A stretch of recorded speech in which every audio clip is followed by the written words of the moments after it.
Dental ടോക്സിൻ്റെ മറ്റൊരു എപ്പിസോഡാണ്. Root canal treatment ആണെന്ന് നമ്മൾ ഡിസ്കസ് ചെയ്യുന്ന ടോപ്പിക്ക്. ഞങ്ങൾ ഡെൻ്റൽ ക്ലിനിക്കിൽ ഏറ്റവും കൂടുതൽ നേരിടേണ്ടി വരുന്നത് ഈ റൂട്ട് കനാൽ ട്രീറ്റ്മെൻറ്റിനെ കുറിച്ചുള്ള സംശയങ്ങളാണ്.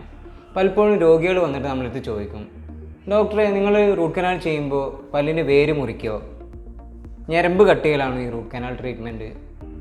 ഞാൻ കേട്ടല്ലോ ഒരു റൂട്ട് കനാൽ ചെയ്തൊരു രോഗിക്ക് ക്യാൻസർ പിടിച്ചു എന്ന്. നിങ്ങൾ മുകളിലുള്ള പല്ല് റൂട്ട് കനാൽ ചെയ്യുമ്പോൾ തലച്ചോറിലെത്തുമോ ഡോക്ടറെ? തലച്ചോറിനെ ബാധിക്കുമോ നിങ്ങൾ മുകളിലത്തെ പല്ല് റൂട്ട് കനാൽ ചെയ്യുമ്പോൾ? ഇങ്ങനെ ഒട്ടനവധി ക്വസ്റ്റ്യൻസാണ് നമ്മൾ റൂട്ട് കനാലിനെ കുറിച്ചിട്ട് എന്നും നേരിട്ടുകൊണ്ടിരിക്കുന്നത്. വാസ്തവത്തിൽ നമ്മൾ എന്താണ് റൂട്ട് കനാൽ ട്രീറ്റ്മെൻറ്റ്? നമ്മൾ ഏത് അവസരത്തിലാണ് ഈ റൂട്ട് കനാൽ ട്രീറ്റ്മെൻറ്റ് വേണ്ടതായിട്ട് വരുന്നത്? എന്താണ് ഈ റൂട്ട് കനാൽ ട്രീറ്റ്മെൻറ്റിൽ നമ്മൾ ചെയ്യുന്നത്? തുടങ്ങിയ കാര്യങ്ങളൊക്കെ നമുക്ക് ഇന്ന് പരിശോധിക്കാം.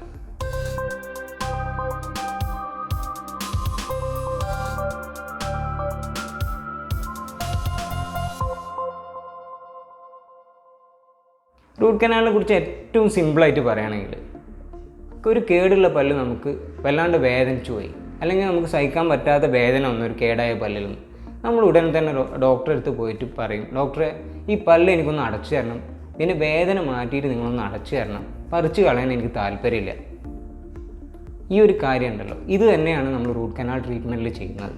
പഴുപ്പ് ബാധിച്ചോ അല്ലെങ്കിൽ വേദന ഒന്നും ആയിട്ടുള്ള പല്ലുകളെ പറിച്ച് കളയാതെ തന്നെ അതിൻ്റെ പഴുപ്പ് നീക്കം ചെയ്തിട്ട് നമ്മൾ വായിൽ സംരക്ഷിച്ച് നിർത്താനുള്ള ഒരു ചികിത്സാ രീതിയാണ് റൂട്ട് കനാൽ ട്രീറ്റ്മെൻറ്റ്.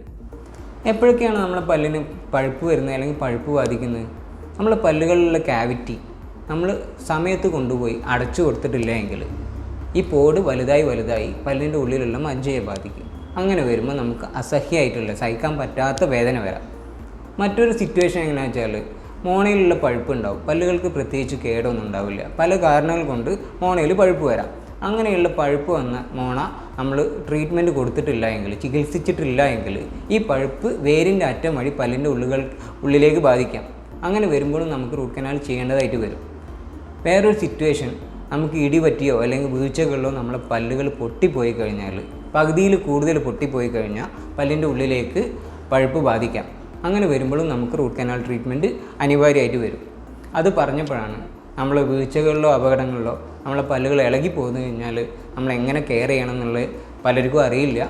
അത് അറിയാൻ വേണ്ടി നമ്മളുടെ മുന്നത്തെ വീഡിയോ നിങ്ങൾക്ക് കാണാവുന്നതാണ്. അതിൻ്റെ ലിങ്ക് ഞങ്ങൾ മുകളിൽ കൊടുത്തിട്ടുണ്ട്. ഒരു റൂട്ട് കനാൽ ട്രീറ്റ്മെൻറ്റ് ചെയ്യുന്ന ആദ്യത്തെ സ്റ്റെപ്പ് നമ്മൾ ആ റൂട്ട് കനാൽ ചെയ്യേണ്ട പല്ലിനെ നന്നായി മരവിപ്പിക്കുക എന്നുള്ള. അതുകൊണ്ട് തന്നെ പൂർണ്ണമായിട്ടും വേദന ഇല്ലാതെ തന്നെ പൂർത്തിയാക്കാൻ പറ്റുന്ന ഒരു ട്രീറ്റ്മെൻറ്റാണ് റൂട്ട് കനാൽ ട്രീറ്റ്മെൻറ്റ്. സാധാരണയായി 2-3 തവണയായിട്ടാണ് നമ്മൾ റൂട്ട് കനാൽ ട്രീറ്റ്മെൻറ്റ് ചെയ്യാറുള്ളത്. പക്ഷേ ഇപ്പോഴുള്ള ആധുനിക ചികിത്സാ സംവിധാനങ്ങളും digital x-ray, rotary endodontics equipments ഇങ്ങനെയൊക്കെ വന്നതോടുകൂടി single visit root canal treatment ഇപ്പോൾ അവൈലബിൾ ആണ്. അതിന് ഏകദേശം 45 മിനിറ്റ് മുതൽ 1.5 മണിക്കൂർ വരെയാണ് എടുക്കുക. സങ്കീർണമായ കേസുകളിൽ 2 മണിക്കൂറോ അല്ലെങ്കിൽ അതിൽ കൂടുതലോ എടുക്കാറുമുണ്ട്. അപ്പോൾ ഇത്രയാണ് റൂട്ട് കനാൽ ട്രീറ്റ്മെൻറ്റ്. പൂർണ്ണമായിട്ടും വേദനയില്ലാതെ തന്നെ നമുക്ക് ചെയ്യാവുന്നതാണ്. റൂട്ട് കനാൽ ട്രീറ്റ്മെൻറ്റ് ചെയ്യേണ്ടി വരുന്നത് പല്ലിൻ്റെ ഉള്ളിലുള്ള മജ്ജയെ ഇൻഫെക്ഷൻ ബാധിക്കുമ്പോഴാണ്. ചില കേസിൽ നിങ്ങൾക്ക് പെയിൻ ഉണ്ടാവാം, ചില കേസിൽ പെയിൻ ഉണ്ടാവണം എന്നില്ല.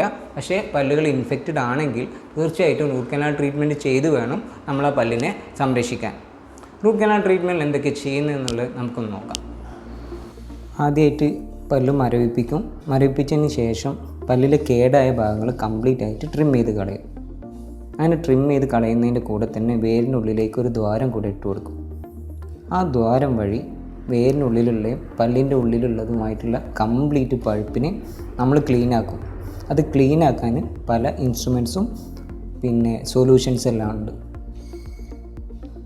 അങ്ങനെ പൂർണ്ണമായിട്ടും നമ്മൾ ക്ലീൻ ആക്കിയതിന് ശേഷം, സാധാരണ ഒരു പല്ല് അടക്കുന്നത് മുകൾ ഭാഗം മാത്രമാണ്. റൂട്ട് കനാൽ ട്രീറ്റ്മെൻറ്റിൽ വേരിനറ്റം മുതൽ പല്ലിൻ്റെ മുകൾ ഭാഗം വരെ കംപ്ലീറ്റ് ആയിട്ട് നമ്മൾ ഒരു മെറ്റീരിയൽ വെച്ച് അടച്ചു കൊടുക്കും. നിങ്ങൾക്ക് കാണാം.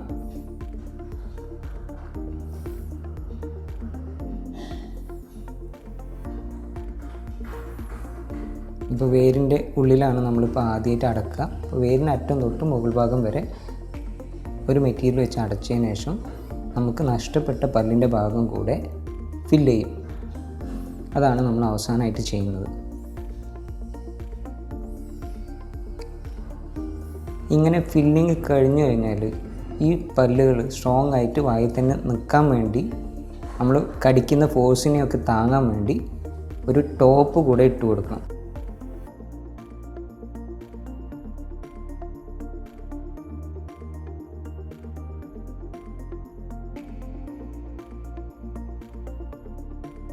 അല്ലാത്ത പക്ഷം കേടുകൾ കൂടുതലായി കഴിഞ്ഞാൽ അല്ലെങ്കിൽ പല്ലുകൾ കൂടുതൽ പൊട്ടിപ്പോയി കഴിഞ്ഞാൽ തീർച്ചയായിട്ടും ഈ പല്ല് വീണ്ടും ഇൻഫെക്ഷൻ ആവാനുള്ള ചാൻസ് ഉണ്ട്. ഒരു പക്ഷേ പിന്നീട് നമുക്കത് സംരക്ഷിക്കാൻ തന്നെ പറ്റണമെന്നില്ല. അല്ലെങ്കിൽ വീണ്ടും നമ്മൾ RCT അല്ലെങ്കിൽ വീണ്ടും ആ ഒരു പല്ലിനെ റൂട്ട് കനാൽ ചെയ്യേണ്ടതായിട്ട് വരും. അപ്പോൾ ഗൈസ്, ഞങ്ങളുടെ ചാനൽ ഇതുവരെ സബ്സ്ക്രൈബ് ചെയ്യാത്തവർ സബ്സ്ക്രൈബ് ചെയ്ത് സപ്പോർട്ട് ചെയ്യുക. ചാനലിൻ്റെ കൂടുതൽ അപ്ഡേറ്റ്സ് കിട്ടാൻ വേണ്ടി ഇൻസ്റ്റാഗ്രാമിലും ഫേസ്ബുക്കിലും ട്വിറ്ററിലെല്ലാം ഞങ്ങളെ ഫോളോ ചെയ്യാവുന്നതാണ്. അടുത്ത വീഡിയോയിൽ കാണും വരെ ബൈ.